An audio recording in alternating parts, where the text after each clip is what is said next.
समकोण त्रिभुज, समकोण त्रिभुज को इंग्लिश में कहते हैं राइट एंगल ट्राइंगल। क्या कहते हैं समकोण त्रिभुज को? Right angle triangle. क्या होता है इसमें? इसमें एक कोण 90 डिग्री का होता है। एक कोण कितने डिग्री का होता है? 90 डिग्री का होता है। देखो ये एक त्रिभुज दे रखा है, इसका नाम है ABC। ये इसका क्या दे रखा है? आधार दे रखा है। और ये इसका क्या दे रखा है? लंब दे रखा है। और इधर ये इसका क्या दे रखा है? कर्ण दे रखा है। समकोण त्रिभुज में सबसे बड़ी भुजा, कैसी भुजा? सबसे बड़ी भुजा हमेशा क्या होती है? कर्ण होती है। क्या होती है? कर्ण होती है। तो समकोण त्रिभुज में सबसे बड़ी भुजा हमेशा कर्ण होती है। अब देखो इसमें 3 भुजा हो गई त्रिभुज में, आधार, लंब और कर्ण। आपसे पूछे कि इन तीनों में सबसे बड़ी भुजा कौन सी है, तो इन तीनों में सबसे लंबी बड़ी भुजा कौन सी हो गई? तो बड़ी भुजा हो गई कर्ण। अर्थात जिस त्रिभुज में जो कोण जितना बड़ा होता है उसके सामने वाली भुजा उतनी ही बड़ी होती है। जैसे कि ये जो कोण क्या होता है? जितना बड़ा होता है उसके सामने वाली भुजा उतनी ही क्या होती है? बड़ी होती है। अब देखो बात करते हैं बोधायन सूत्र की। कौन से सूत्र की बात करते हैं? बोधायन सूत्र। क्या होते हैं बोधायन सूत्र? कर्ण स्क्वायर बराबर आधार स्क्वायर प्लस लंब स्क्वायर। देखो जब भी कर्ण स्क्वायर ज्ञात करना हो तो कर्ण स्क्वायर ज्ञात करना यानी कर्ण ज्ञात करना हो तो क्या होगा? कर्ण स्क्वायर बराबर आधार स्क्वायर प्लस लंब स्क्वायर। अब आपसे पूछे कि कर्ण ज्ञात करना हो तो इधर कर्ण ज्ञात करेंगे तो यहाँ से स्क्वायर हटेगा, इधर क्या लग जाएगा? अंडर रूट लग जाएगा। तो इससे आप कर्ण ज्ञात करने का फॉर्मूला जनरेट कर सकते हो। आपको यहाँ कोई रटने की आवश्यकता नहीं है, समझने की आवश्यकता है। इसी प्रकार आधार का होल स्क्वायर बराबर क्या सूत्र हो जाएगा? आधार का होल स्क्वायर बराबर कर्ण स्क्वायर माइनस लंब का स्क्वायर। अब लंब स्क्वायर ज्ञात करना हो तो क्या हो जाएगा? लंब स्क्वायर बराबर कर्ण स्क्वायर माइनस आधार स्क्वायर। अब देखो ध्यान देने योग्य बात क्या है? कई बार हम ध्यान भूल जाते हैं कि इनके बीच प्लस का चिन्ह है या माइनस का। तो ध्यान रखें जब सबसे बड़ी भुजा कर्ण निकाले, देखो सबसे बड़ी भुजा मैंने कौन सी बताई थी? कर्ण बताई थी। जब कर्ण निकालें तभी प्लस का चिन्ह होगा। जब कर्ण निकालेंगे तब कौन सा चिन्ह आएगा? प्लस का। अन्यथा चाहे तो आप आधार निकालो और चाहे क्या निकालो? लंब निकालो, कौन सा चिन्ह आएगा? माइनस का चिन्ह होगा। अब देखो समकोण त्रिभुज का क्षेत्रफल ज्ञात करने का सूत्र क्या होता है? समकोण त्रिभुज का क्षेत्रफल बराबर होता है 1/2 इंटू आधार इंटू ऊंचाई।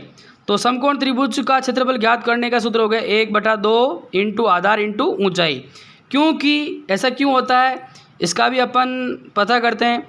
जैसे कि एक त्रिभुज दे रखा है, ये मैंने एक त्रिभुज बनाया, जैसे सबसे पहले AB और D। ये इसका कोण क्या हो गया? समकोण हो गया, यानी कि कितने डिग्री का हो गया? 90 डिग्री का। फिर बाद में मैंने क्या किया? B को ऊपर की तरफ इस प्रकार बढ़ा लिया और D से इस तरफ बढ़ा लिया, तो ये एक प्रकार से ये क्या बन गया? आयत बना दिया मैंने। अब देखो ABCD हो गया, तो ABCD का क्षेत्रफल बराबर, इसको अपन क्या कह देंगे? आधार कह देंगे, और ये इसको क्या कह देंगे? ऊंचाई। तो ABCD का क्षेत्रफल ज्ञात करने का फॉर्मूला क्या हो गया? आधार इंटू ऊंचाई। आया समझ में? तो क्या हो गया? ये इसका आधार और इसको अपन ने क्या ले ली? ऊंचाई। तो ABCD का क्षेत्रफल ज्ञात करने का सूत्र बनाया आधार इंटू ऊंचाई। ठीक है। यदि किसी त्रिभुज, क्या दे रखा है? यदि किसी त्रिभुज और आयत के आधार एवं ऊंचाई एक ही हो, आधार और ऊंचाई क्या हो? एक ही हो, त्रिभुज का क्षेत्रफल आयत के क्षेत्रफल का आधा होगा। तो त्रिभुज का क्षेत्रफल क्या होगा? ये त्रिभुज का क्षेत्रफल क्या होगा? आयत के क्षेत्रफल का क्या होगा? आधा होगा। तो त्रिभुज BAD का क्षेत्रफल बराबर 1/2 इंटू आधार इंटू ऊंचाई। तो अपन ने जो पहले बात की थी वो त्रिभुज क्या बन रहा था? BAD। तो उसका क्षेत्रफल क्या होगा? 1/2 इंटू आधार इंटू ऊंचाई, यानी कि जो आयत का जो क्षेत्रफल होगा उसका क्या हो जाएगा? आधा हो जाएगा। अब आगे की बात करते हैं। जैसे कि ये एक मैंने समकोण त्रिभुज ले लिया ABC, फिर मैंने क्या किया? B से एक लंब डाला इसके कर्ण के शीर्ष पर, जैसे तो ये क्या हो गया? शीर्ष लंब क्या हो गया? P हो गया। जैसे अब आपसे पूछे कि शीर्ष लंब की जो लंबाई ज्ञात करने का सूत्र क्या होगा? तो शीर्ष लंब कौन सा हो गया?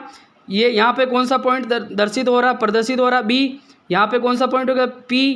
तो ये शीर्ष लंब को क्या नाम दे देंगे? BP। तो आपको यहाँ क्या ज्ञात करना है? इस त्रिभुज में BP ज्ञात करना है। तो शीर्ष लंब यानी कि BP की लंबाई याद करने का सूत्र हो जाएगा बराबर आधार इंटू लंब, ये आपका आधार हो गया, इंटू क्या हो जाएगा लंब बटा ये क्या है कर्ण। तो इसका शीर्ष लंब बीपी की लंबाई बराबर क्या हो जाएगा आधार इंटू लंब बटा कर्ण। तो ये थी समकोण त्रिभुज की संपूर्ण जानकारी।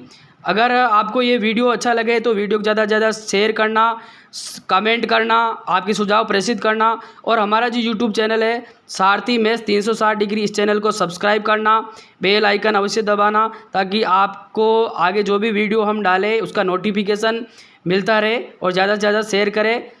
जय हिंद, जय भारत।